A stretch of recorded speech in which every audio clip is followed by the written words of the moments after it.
where defensively it's been very, very sound, and that's one of the key things when you're going into a club at times. If you can be defensively sound, everything else you can work on. If you're stopping goals, you can go and work on the rest of it. And I think that's one of the main things that he always does when he actually comes into a team, and it's working a treat with Villa. You look at them and they're not conceding that many goals, but they're not even conceding ground.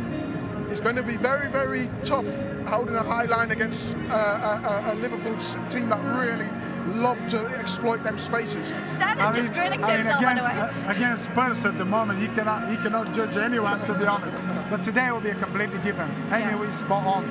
Today, Villa have to be very organised. If they leave that space behind, these are players that can explore the space. They're going to hurt them. They're going to hurt them quick. This is something that Villa has managed to do. As much as they look defensively, they took risks. They back four, they play a high line, but then midfielder press really high. They don't let the opposition to play the right passes, the key passes, which today with the quality that Liverpool can offer, they can explore the space behind. But what I love though is the fact that you're going to stick to your guns and play the way you want to play. It's so easy to come to these grounds and say, I tell you what, I'm going to put a bank of 5 here, 4, and then we're just going to sit in there. No, we're going to play our way. We're going to do what we want to do. But when you play a high defensive line, it's always a case of risk versus reward. Yeah. It paid off against Tottenham Hotspur, but just, you know, the same question again. Liverpool have got that pace in behind if they want to exploit. Would it be the smartest way to go about things to play that high defensive line? But manager like Unai Emery, with his CV, everything he has achieved, especially in the European football, that's what Villa wants to do. Yeah. They want to get to Europe.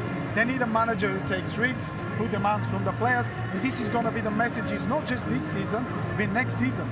He wants to push that. Don't forget, Aston Villa has invested incredible amount of money, so they need somebody who can take that risk and take him to the next level. It seems like Unai Emery is willing to do that.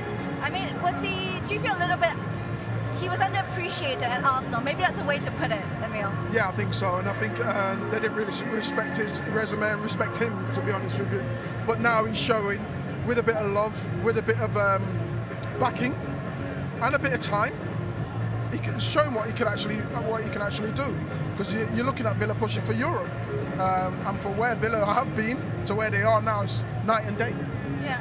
And it's not just the results, the way they have won those games and the way they have achieved those results.